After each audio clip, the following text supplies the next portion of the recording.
Welcome back, everyone. Thank you again for giving Them Boys Watch Footy a listen today. It's your boy Ian. We're with Waj. We're doing a little bit different. We have our first guest of the season. We have Stefano Fusaro as well as Jason Spells coming on the ones and twos to give you some hard-hitting facts about culture, life, and football all here today. How are you gentlemen doing today? Good, man. We good. Good to be here. Good to be here. Good to talk some footy. Yeah, I came fit, man. I came. He's ready. He's ready. Look at that. We talked about it was you get ready. My fandom can be purchased, right? Liverpool stepped your game up because Bayern Munich welcomed me into the New York City offices and gifted me the kit they'll be taking the pitch with in the Champions League. So that's the only reason why I'm wearing this. But here's the thing: at that point, I am now a diehard fan. And I will have a Stein, and I'll be ready for the match. We will get out of the quarters. You notice I said we there. He's already. He's fully committed already. It's convenient that he also becomes a Bayern Munich fan when they're at the top of the table, going to win after not winning last year. Now going to win this year. Convenient. I'm making sure we up front. You're smart. Yeah. You're smart. Hey, gotta do what you gotta do. All right. Well, yeah, like we were just talking about, kind of want to just dive straight into it. Want to see how you gentlemen got into your respective fields within broadcasting. One of the big reasons as to why I wanted to do this episode today, in conjunction with the squad, was to just kind of give a peek back, pull back the lid of the world of broadcasting, try to help people understand, like, hey, this is another portion of the sport where it brings a lot of different emotion and passion into it. Even before we started our recordings today, we were talking about how the different commentary goals affected the way that they felt about the game. So, Jason, I want to start with you. You talk about how you just got bought by Bayern. I want to see how you really got started within your respective field and how you keep going as a football fan today. Yeah, my transfer fee was only $125. That's all it took for me to transfer and switch sides. Look, right? Like, it's so interesting in 2025, there are different ways to get into this, right? Like, what we're doing now is sports journalism. This is football journalism in 2025. And there's so many different levels to it, right? Like, for me, I went, let's be honest, an old school approach, right? Like, college, journalism degree, worked in sports broadcasting, but I have two nieces that are going for J school now, and I'm telling them, don't even bother. Get your degree. I'm not saying don't get your degree, but I am saying that, like, there's so many different ways to get into this business, and there's so many different ways and avenues. Once you're in it, you can create a lane and create a place for yourself, a community, and really have a long, fruitful career. And for me, it was broadcast television on air, doing like the weekend 6 o'clock and 11 o'clock news. I worked in Raleigh, North Carolina, Indianapolis, Indiana. I was NBA pre- and post-game host for the Oklahoma City Thunder and the New Orleans Pelicans at Fox Sports. I had a show on Amazon. Stefano came on the show. He know what it was like over there when we had Prime Video Sports Talk. And I work here in New York. So it's just so many different ways, but mine was your kind of like old school traditional path in the sports broadcasting. Now, mine was a little different, but it was still, I started real young. I was 18 and I was in college. I had gotten into Syracuse. I wanted to go to Syracuse. I was down in South Florida, in Miami. And I thought about that twice a little bit, thinking Syracuse, New York from Miami. But the reason I did eventually stay is because I got an internship at a high school that got me into Channel 23 Univision in Miami, which was a big affiliate for a Hispanic news station in Miami. And I was just an editor, a producer for a long time. And I was still going to college. And when I was finishing up college, they gave me a chance to start going on the air a little bit. So I was showing some work and practicing there because I was able to get in. I was an editor, but I still was able to stay late and record a demo, some stuff for a reel, and I was getting it out there and giving it to them and showing them. And eventually they put me on the air, and it was real cool. And after a little bit, they gave me the weekend job, and it was great. And I started working from there. Eventually moved from Miami to Houston, a bigger market, still with Univision on the Spanish side. But I knew that eventually I loved doing Spanish and I enjoyed it, but I knew that eventually I wanted to cross over. I was able to do that going back to Miami, going back home with NBC. And that was great. I was with them for 2 years until I got the big opportunity, which was with ESPN. And I was with them for quite some time as a bureau reporter out in the field with basically reporting for SportsCenter, doing different things in my region, which was Texas. So I covered about 9 different sports for them. It got a little crazy. Yeah. Covered MLS when I got laid off from ESPN during COVID after spending 6 weeks in the bubble in COVID with Major League Soccer. thankfully I made enough connections in there that when I did get laid off from ESPN, this business will give you a lot of curveballs, as everybody knows. And I did get laid off, and it was a real struggle. But those connections with MLS brought me to a job with the New York Red Bulls, eventually with a job with MLS, and now with a job with CBS Sports. So everything happens for a reason, and I'm in a good place right now. So, the biggest thing is that this business has changed so much, like you mentioned before, that this is sports journalism. This is what it's become. And that's why that has come with some challenges for people like us in this field. But at the same time, it does give you a little bit more freedom to be able to do things that you really truly feel passionate about, and things that you truly love if you get the opportunity to do that. So in some ways, it is good to look at it that way. If you look at it positively that way, I think it's a good thing for journalism and sports journalism in general. For sure. One of the reasons as to why this podcast was started, I did a little bit of radio work back in school, but then I worked in Major League Soccer for so long. And then once I jumped out of it, it's like, oh my God, I kind of want to still talk about it. And now I have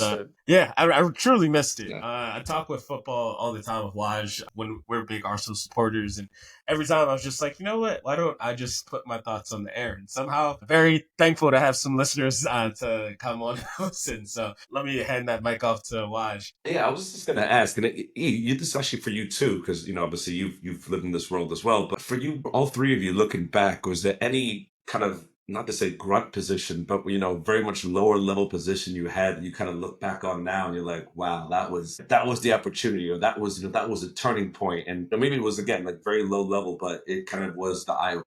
No, Stefano, same thing you did, I did in Raleigh, North Carolina. Graduated from North Carolina State University, got my first job, weekend overnight video editor. I was going in at 3 a.m. I'm 21 years old in the same city I went to college. I'm talking about I was still going out and then going into work straight to the station. I love editing video. I would then get off, and the beauty of that area of the country, you have North Carolina, you have Duke, you have North Carolina State. You also have St. Aug, Shaw, North Carolina Central, Fayetteville State, East Carolina, not too far away. So I would then get off of work where I was paid a very low wage, grab a camera, and then go and shoot sports. After shooting sports, I would then come back and edit those highlights for the nightly broadcast for someone else. And then after they got off of work, I would then put on a suit and a tie and do a fake news read. So that was my first job for 18 months out of college. Yeah, I mean, that was it. I mean, same. I did the morning show, so I was there. I was 18 years old. I was a freshman in college, and I guess it was a little odd. I guess I was 19 when this started, but I was full time at the station. I would go from 4 a.m. till noon at the station. Then I go to school, and then I go home and try to sleep something. And I didn't sleep.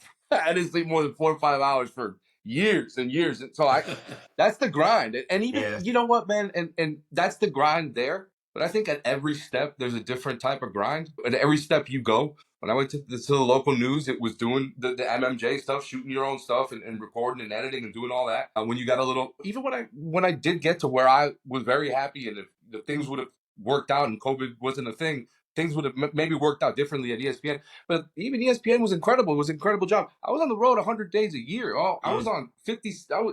I think one year it was 120 days on the road. So it was rough. You know what I mean? It was fun work and it was exciting, but it was a grind. So there's a grind at every level, I think, in this business, for sure. Oh, for sure. Completely agree with that. I kind of want to piggyback off of both of your points. And Stefano, you can kind of kick this one off. Like, you've worked outside of soccer for a while. Like, how do you change your approach per sport? Like, you're going to have to be able to talk about completely different statistics. You're going to have to talk about how the sport is going to evoke different emotions. Like, what is the approach that you truly take outside of that to continue to make sure that you're cycling through new things each time?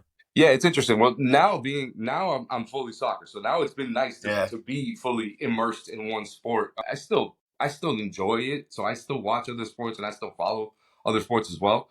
But I'm not working in it, so I can really lock in. But when you're jumping around, I mean, I was an general assignment reporter over there. So it was about taking 2 or 3 days before an assignment to just lock in and to be able to just study everything so I know what I'm talking about like the back of my hand. You know what I mean? So it was important to do that when you're jumping around and try to follow it as best you can. Try to talk to people when you were on site and be able to gauge exactly what was going on, what the story was, and what you were trying to report on. So it was, it was, again, that was part of the job, was not just show up and be at the stadium. It was prep beforehand and get ready. Just like anything, any other show that you work on, you're going to prep on and you're going to prep for and get ready for, to have everything at your disposal to have the best broadcast possible. I think a great analogy to that would be what football players say. They pay you to practice. You play the games for free. Right? So, like, they may come on TV and people may be like, I love this. My favorite, you're in a bar or someone finds out you're a sports broadcaster. I know sports. I can do your job. I'm sure you can.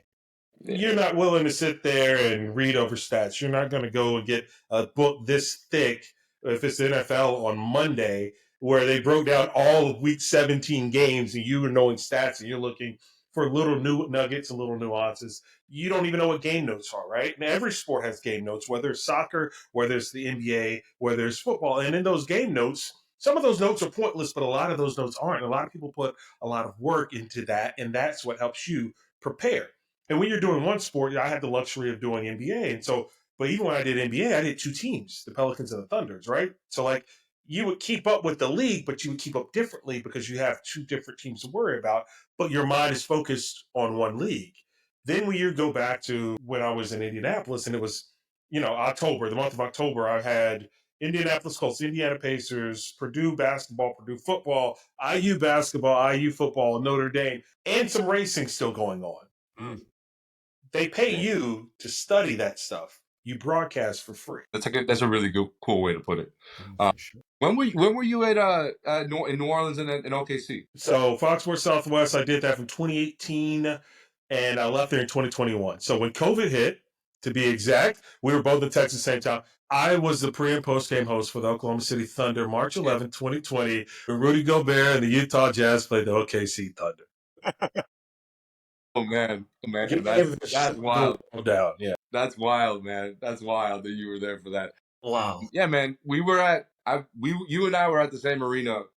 I don't know. I'm maybe hundreds of times. Yeah. Maybe because those were the teams that I was, when there was a story, I would get sent to either go to OKC, Dallas. I was based in Houston, so it was OKC, Dallas, New Orleans. Those were the markets that I covered. And every time there was a big game, playoffs, I was jumping around all those.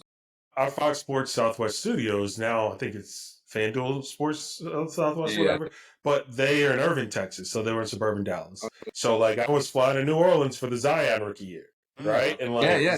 That energy, remember what he had. I was there for that, Yeah, the energy he brought. And then you go to OKC, that was like the Paul George, Russell was still there, and how they were going to turn that around. Like, the thing is with this, for everyone that says they can be a sports broadcaster, your love of sports is one thing. The ability to have a conscientious thought, to express it with energy, with excitement, that takes a skill, right? And so, like, in sports journalism, now Stefano hit on it, a lot of people I love your content creators. I'm on a content creator platform, so I can't be shady. But we always know them content creators like, I'm a reporter, I do this. And then you look and it's like, they don't be doing nothing.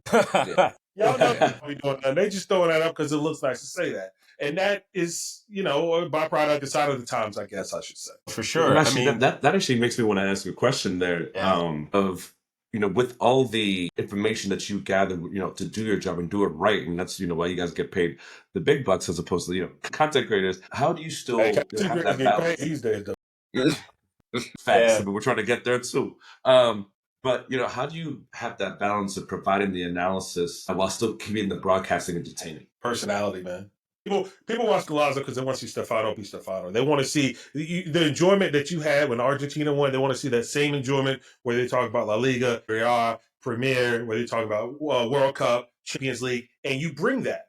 And that's what people turn into. But you do that with energy, but also with intellect for the sport. For sure. It's a huge part of it now. It's not the same where you can just put any person to sit there and tell you what happened that day. It needs to have personality. It needs to be energy. It needs to be entertainment because there's so much entertainment out there. You need to be able to grasp an audience. And that's a big thing. We're pushing big on our show Scoreline on Golazo Network. We're pushing big to have that, to show that our enthusiasm for the sport. When we sit down together and we're watching a show, me and my co-host Ian Joy, and we're sitting down and we're watching all these games in front of us, we're genuinely just like excited to watch all this, to see what's going on, to be able to get all the stats. We have our guys next to us, our researchers, and we're going through everything. They're telling us different stats. We're getting information. We enjoy doing it. So then we get out back on the air and we're showing that same enthusiasm for the product that we're trying to sell, and we're trying to show, hey, look, this sport is awesome. This is why. And then we come with that energy. It's a whole different ballgame when you be able to come and show that love for the sport as well as just doing your show. And it's infectious too, man. Yeah. Like when there's a reason why we all love Inside the NBA with Ernie Johnson, Shaq, Kenny Jet Smith, and Chuck, because their energy, and like we feel like we're there when they're watching game. And sometimes that isn't your normal, okay, here's what happened in the second quarter. Here we are, 45th minute of the match. Like, no, it's like, man, 1 minute into the second half, look at this defense completely out of position. It's a totally different way you deliver it. And that delivery, it gets your viewers' attention, because this right here is the biggest competition, right? Like, we all watch TV like this. How do we get the viewer to look up? By, instead of saying the 45th minute, we sit there and say 2 feet on the grass, 1 foot in the goal, like something like that. And that's how you get the viewer to put this down and pay attention to what's in front of them. For our audio listeners, he is picking up a phone. This is true. See? Multimedia, man. But yeah, the phone does change how we view sports, right? Whether we're TikTok, Instagram, X, for DraftKings. Like, you know what I mean? Like all this betting apps, you're competing with those too because they're down trying to, you know what I mean? So yeah, everybody's trying to push something new onto you. One thing before we get too off the rails about footy, I did want to bring back just a little bit. Let's just bring it back a little bit. What are some of the most memorable moments you've witnessed firsthand? Doesn't have to just be football. It can be any of the other sports that you've been to as both a spectator and as well as someone that's worked on the sideline. Go ahead. Oof. All right, so for me, I'll go back to 2012-2013 Indiana Pacers versus Miami Heat in the Eastern Conference Finals. Those were like legendary games for me because, first off, you're watching LeBron James at the peak of the Heatles, right? And D Wade and what they were able to do. I was working in Indianapolis at the time. So being able to go down there 2012, 2013, 2014, be with them in those moments. It was American Airlines at the time. In American Airlines, like, I still remember they were playing Ball So Hard from Jay-Z and Kanye, the intro for the Heat, and the pyro that would go off. And the games were legendary games. Those were great Eastern Conference Finals. Incredible. So I remember those moments. Those were the moments where I was like, yeah, I don't want to be anywhere else in the world. Ironically, the best moment I ever covered was the 2012 NBA Finals. I covered that whole Heat run. I was working on the Spanish side with Univision when they won the title. And I was covering that whole series, covered that entire playoff run.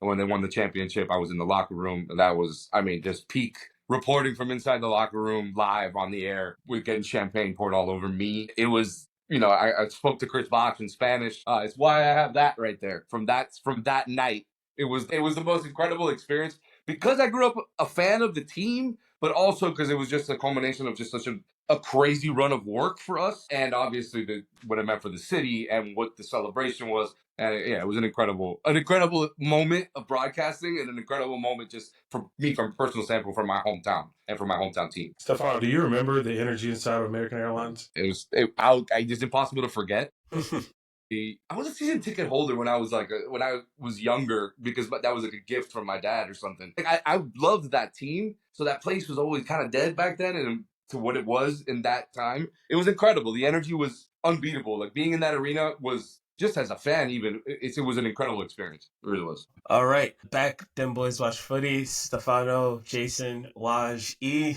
How's everybody? Let's get back into it. Right now, we're living in a world where takes get you really far. No matter what you can do, you can say something quite outrageous. You can say something that is a little bit foreboding, but it sometimes come true. Want to hear from you both. What's the most outrageous take that you've given that's come true? And which one that didn't come true right away, but you still like, aha, I told you guys so. Stefano, you got something on your chest, man. Get it off. I just don't know. I just feel like I hate living by the take, right? And it's like, and I know it's important nowadays, but it's just like I try not to like give takes when we're on the show and we're having like, I don't know, man. It's a different world. It's a different world than when we grew up. And the the way the broadcasting was, even when we all started, obviously has changed so much. But I don't know. I've never been one of a huge fan of like, oh, the take media. And I understand where it gets you, but I don't feel like I try to take charge of what see what I'm trying to say. I don't want to feel like I'm like looking at all my takes and say, oh, this one was good, this one was wild, this one was, because in the moment it's one thing, forget about it later, in my opinion. So okay, I have one, and this I said it on the air back when I was when Amazon Prime had Prime Video Sports Talk. But this is more just me being petty. I don't have takes. I'm just a petty individual, and I have friends of mine who are diehard LSU fans. Like they're those annoying LSU fans that like you love them, but you just cheer for any team they play against because you want to see them in pain. So the day they hired Brian Kelly as head coach, the exact day I texted him and said, "You will never win another national championship as Brian Kelly is your head coach." I texted him that. And let you know how petty I am. I kept texting him that. This past season, I would just go back and screenshot like, you will not win with Brian Kelly. I'm talking about, I have an iPhone 13. Before tariffs, I wasn't buying a new iPhone. So like, I got an iPhone 13. This thing has not had the messages deleted. I'm going back to 22, 23. I'm screenshotting and I'm letting them know, you will not win a national championship with Brian Kelly as your head coach. This past season, when LSU had their epic collapse, that was the take I was correct on. But more so, I was petty. And I was so petty that even as they were losing, both of my friends in the group text, damn, it spells you right, man. That's vindication right there. That's vindication. That's strong vindication. Getting them to come back on. That's vindication right there. I like it. That's what group texts are for. Exactly. Right there. This, right? Exactly. We talked about. You better believe. Yeah, I was going to say, like, I held the phone earlier, like, but that is also the joy of sports. Like, we are sharing a moment with the people we talk to, right? Like, I talk to my best friends all the time, and we live all over the country, different time zones because of sports. Whether we're even watching a game, someone could be at dinner with their wife, they could be something with their kid, but they're still part of the conversation, right?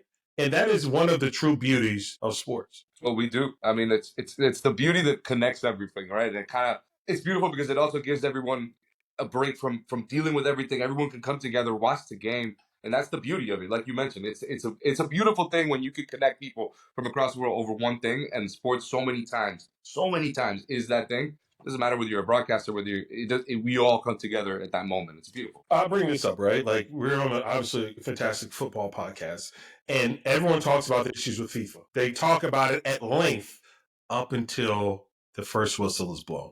And then for 3 weeks, no one talks about it because they're enjoying the match. Same with the IOC and the Olympics. We're talking, and I was blessed to go to the Paris last year for the Olympics, right? Like, we were talking bad about the IOC. We're talking about water quality in the sin. We're talking about alcohol in Qatar. We're talking about all these things until that first event. And then when that first event begins, it's all lost because we're so entranced in the moment of the sport. Whatever sport it is, we're so entrenched in it. We're so captivated, titillated by it. And then the minute it's over, like, oh God, that was amazing. And that's the beauty of sports. Jeez, that's just up to the up to the minute right before the whistle goes. We're up in arms. I mean, and then once it goes, we're just like a straight mob boss these days, bro. You see him like in the stadium at the game, just looking down like, yeah. They've been my bosses, man, for a long time. Yeah, Infantino's been doing his push for Club World Cup recently because those ticket sales have not been doing well within the United States, and he's really pushing his way to try to get that move in. So we'll see how that goes with him right now. But to your point, Jason, yeah, a lot of people are angry up until you get to I'll never forget the Brazil World Cup before and after. Everyone had a great time, and then afterwards everyone was talking about how all of these stadiums didn't need to be built.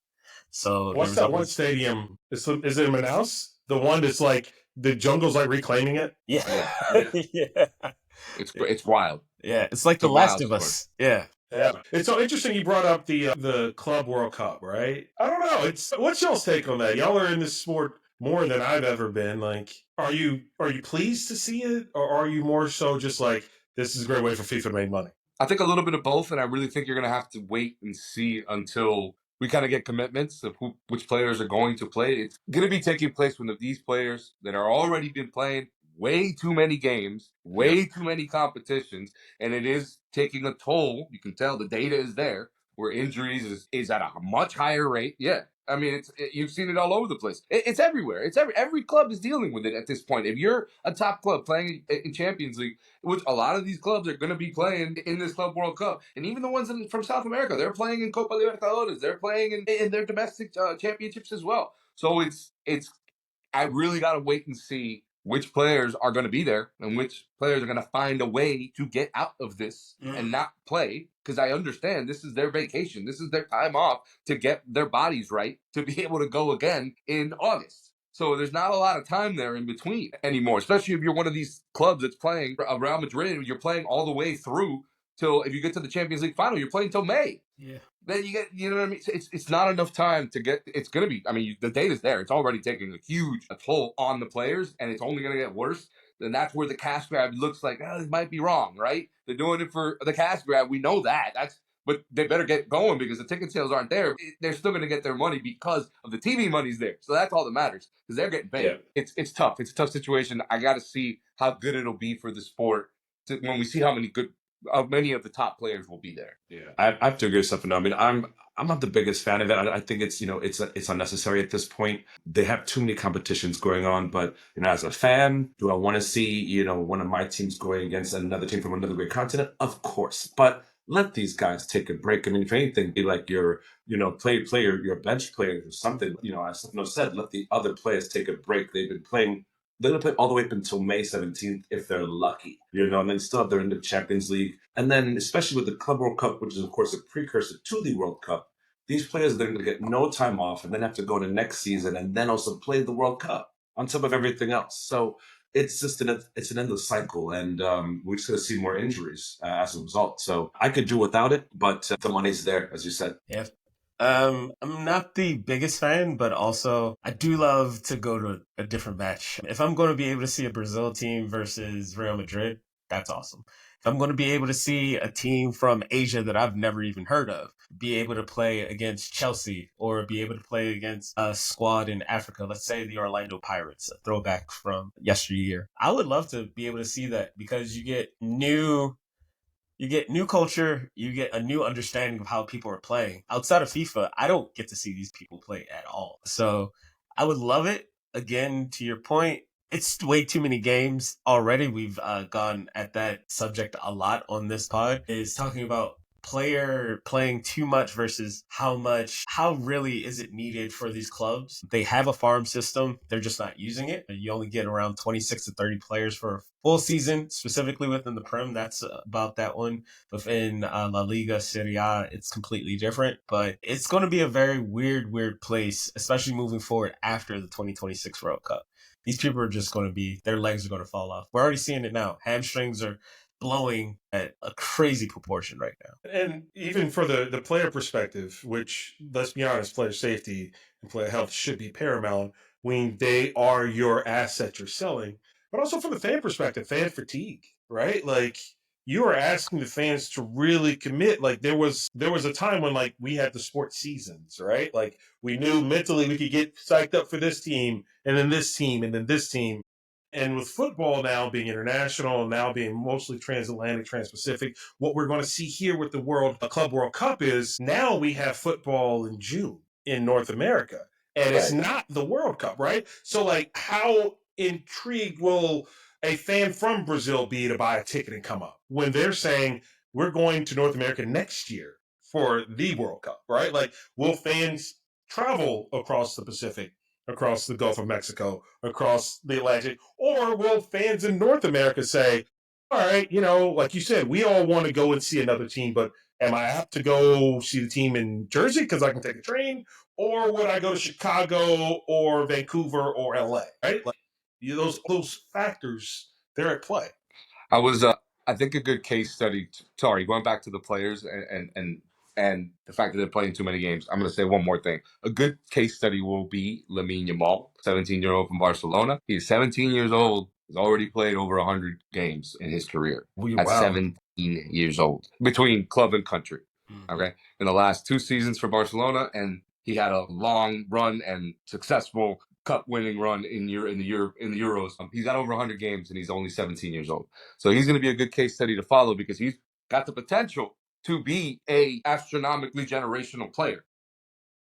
Yeah. Will he be able to get there with the amount of games he's going to be able to play? He's going to have to play, excuse me. So that'll be a good case study to watch as it goes, because we've never seen a player that age already played this many games. Very true. Keep those ACLs intact, please, Lord. Yeah, he is a baller. He is a baller. He's fun to watch. Yeah. I remember watching him for the first time with his country. We were like, wait, he's 17? Right? Let's look. No. That's like a teenager out here. Yeah, man. He still had the braces going. He had the braces going. Braces, he had to go do exams and then go to the match. Like, it's a whole play. Yeah, right. Let's get to the fun part, and then we got a few more questions after that. Champions League is coming back on April the 8th. We got Tuesday coming up tomorrow. Just going to do some quick fires with you tell me who you want to go all the way through to the final. We're just going to go real quick, rapid fire here. Bayern, Inter. That's a big match tomorrow. I mean, I'm so sick of the Bayern. Kid, come on now. Why are you going to ask that question? But to be fair, though, injuries are ravaging Bayern Munich right now. And the manager said he has faith in the younger players, but we'll see. Inter, obviously, well ahead of them on the table as far as Champions League standings. But I'm going to just sit here and say my team is going to figure out a way to get it done. Right now, it's going to be a battle between which defense we're going to get from Inter Milan. Which defense are we going to get? We're going to get the Serie A defense that's been leaky and has been giving up goals, and they're just trying to give up Serie A, even though they got a good result today because Napoli drew. But still, in the Champions League, they've been a wall. They have been very difficult to score against. I think they've only allowed 3 goals in the Champions League up until last round. So I think that's going to be the battle. I think Bayern has too much firepower. If they can get their top guys on the pitch and everyone's playing, it's going to be tough. With Musiala, with that injury, that's tough. But I think they still have enough. Yeah, true. I think that they still have enough to be able to get through in 2 legs against Inter. I'm going to go losing out last year, so I think, I think just in general, Bayern is going to come through. They've got more bravado than Inter. That's just me. But again, it's going to come down to the wire, I think.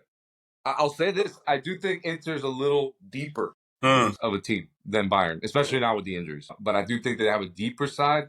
Will that matter? Well, we'll see. If Bayern's finishing is good, Kane can finish a couple and get on the board, it'll change that thing. It'll change that entire tie. No Musiala is just... It's too tough. It's painful. Yeah. It's also like it sucks. I want to see him play, man. Exactly. He's so good. Special player. Special player. On that and side Elise of the too. I was a big fan of Elise at Crystal Palace. Yeah. Now he's fun to watch. Yeah. On that same side of the bracket, we have Barcelona versus Dortmund. Who you got? Barcelona. Barca all day. Okay. Barcelona all day. That was simple. All right. That was simple. Come on now. Dortmund's been bad. They're lucky to be at this spot. Very true. Let's go with PSG, Aston Villa. Ooh, that's a tough one. PSG. That's actually a tough one.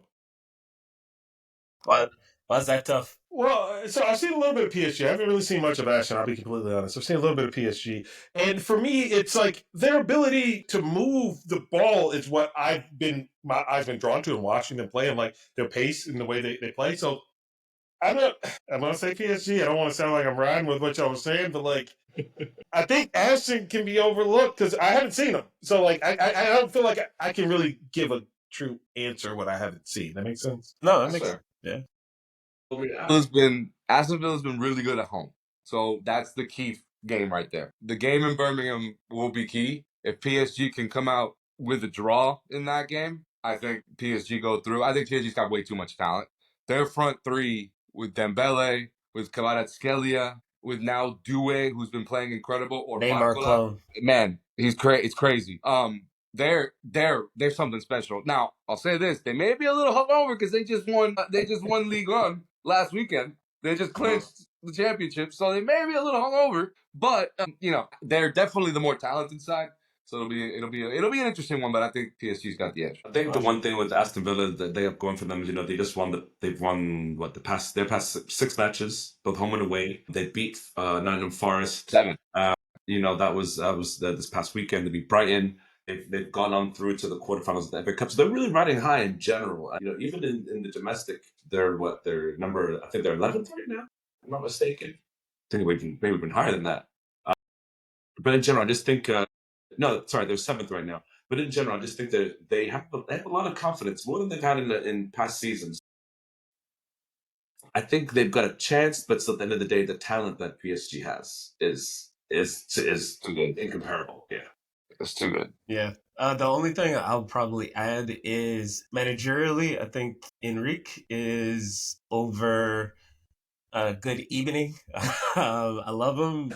Love the work that he used to do for Arsenal, and I love the work that he did for Sevilla, always winning those Europa League trophies. But I feel as though he wasn't able to get over the hump with when he did have the PSG squad and he had Mbappe. So I'm going to go with PSG for that one. Final matchup: Arsenal Real Madrid. Let's talk about this one.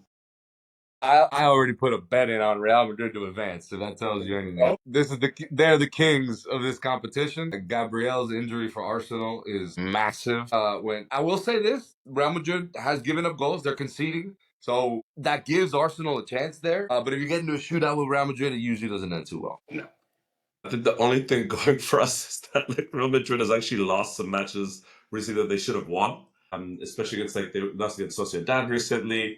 But if we're being serious, No, I mean they just lost this past weekend. They just lost this past weekend. So they drew a Sociedad. Yeah, they 2-1 against Valencia. So but let's be real. Losing Gabriel, now our front and our back are both exposed. It's all about the middle. Saka can perform, and again, he's just coming back off an injury. Yakin Kiprior can perform. I mean, I think there's too many ifs for Arsenal. Completed squad against Real Madrid that even on their worst days, and again, we just said they just drew and lost in the domestic league. They're still much stronger, and this is their competition. But I'm hoping and praying we're going to be hoping and praying, hopes and prayers to the Arsenal squad. And we can make it through.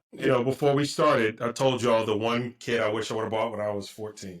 David Beckham, Real Madrid. Because I could not afford $70 in 1998. So that just purely alone, just pure nostalgia, because I was introduced to Real Madrid as being one of the top premier clubs in the world. I was introduced. So this is not based off of any empirical data you all have in front of y'all, because y'all have outlined that all. Sometimes you just got to go off emotion, just something that reminds you of your childhood, and I'm going with Real Madrid in that. And Stefano, I like what you did there. You stood 10 toes down, and you went out in the future and said Real in the final. So I got to respect. I mean, it's so difficult to bet against this squad in the Champions League. We've seen it time and time again. Where they look dead. They look like they should be out of this competition. They look like the tie is over. And all of a sudden, in the last couple minutes, they get 2 goals and they turn it all around and they win. I mean, it's almost expected at this point. It's almost expected for them to go down a goal, suffer for 75 minutes. And in this competition, they find a way. It's wild. And I think because of that, because of the manager, that they have that advantage already. Where they psychologically, they know that they can turn it around and do it. Even with some new players this season, because your new player is Kylian Mbappe. You know what I mean? Like, they just got to figure out how they're going to do it, how they're going to be able to put these guys all together on the pitch. They've been doing that. They have some games where it's down, but I think every team does. If you look this weekend, just this weekend, all the teams that are at the top of the leagues that are also in the Champions League or in the Europa League, in the Premier League, none of them won.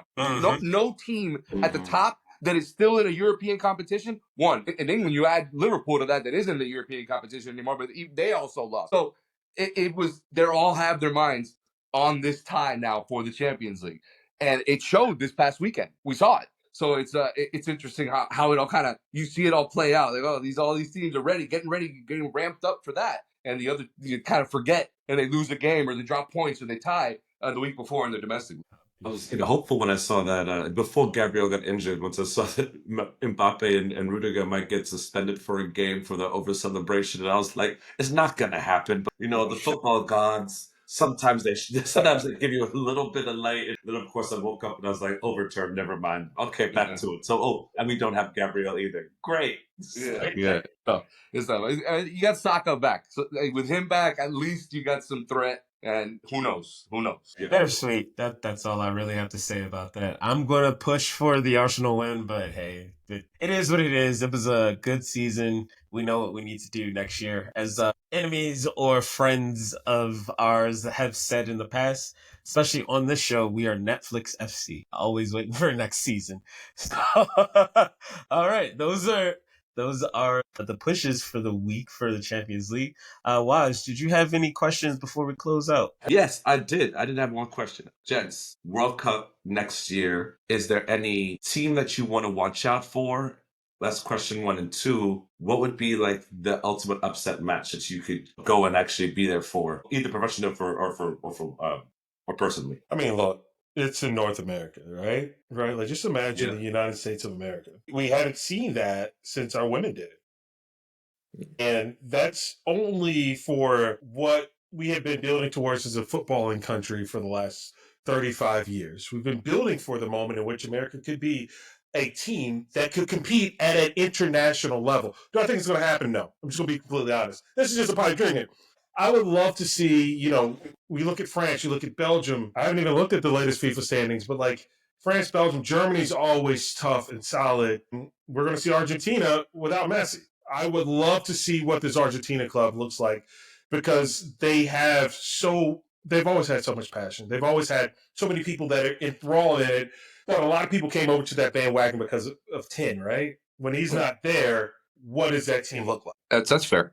They've been good in qualifying without him, and again, it's a different situation when you get into that tournament, right? When you get to that tournament, you don't have your captain. I mean, he's been the captain, and he's been the leader, and he's been the guy to make the big play in every single game that's really truly mattered at that level, right? It will be tough, but I think that's part of the storyline. It's going to be something to watch here, that it will be fun to watch, to see how they can unravel and how they can make it work out without their leader. I do think, look, the USA story would be incredible. I mean, right, it is a pipe dream for what it would mean. And it's a shame because the team was going in that direction, and it really has hit a halt now, and it's at a crossroads, and obviously Poach is here, but there's clearly some issues with this team and how everything is being run, and how these players are not performing on the pitch for USA, but are performing for their clubs. It's tough to kind of see that working out in the 2026 World Cup, unfortunately. Even if it's a big upset with the USA beating somebody they're not supposed to in that first knockout round. Remember, this is 48 teams this year at the World Cup. So it's next year at the World Cup. So it's a lot more. We've never seen such a big World Cup. So there could be a lot of nations that can be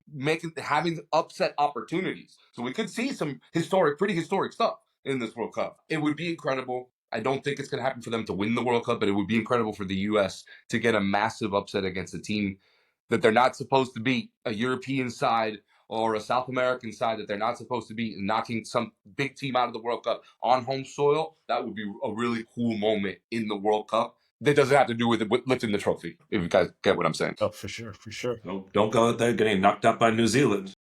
But what if USA gets that knockout and it's like in Mexico or Canada? Like, we know it won't happen. We know FIFA's going to flip them in America. But, like, what if the odds of that would have happened, right? Like, what if the odds of, like, USA knocks off Brazil in Toronto or in Vancouver? Yeah, that would suck. I mean, that'd be a tough one to swallow. That would be very tough that would be tough completely. There'll be some strings pulled. FIFA ain't never scared to pull any strings. That check still cash, right? That check cash is big up We're good.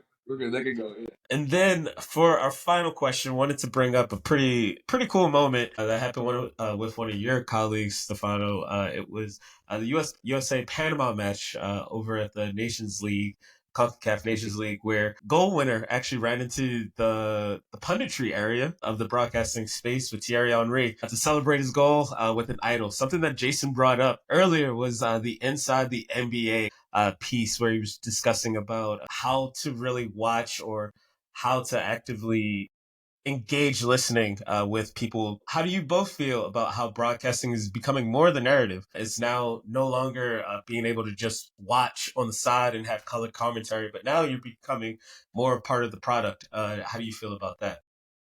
I love it, right? Like, I love it when it's done right. So one of the cardinal things you're taught when you're going to school in this industry is, like, you're never the story. You just help tell the story. Now, if your presence helps tell the story, like Thierry Henry's presence there, showing the joy of Panama when they defeated the United States in stoppage time, like, that's part of the story. And you saw that moment where, I believe Waterman is the gentleman's name, right? Waterman jumps over the partition and literally, like he bounds, like 1, 2, and he's right up there with Thierry Henry.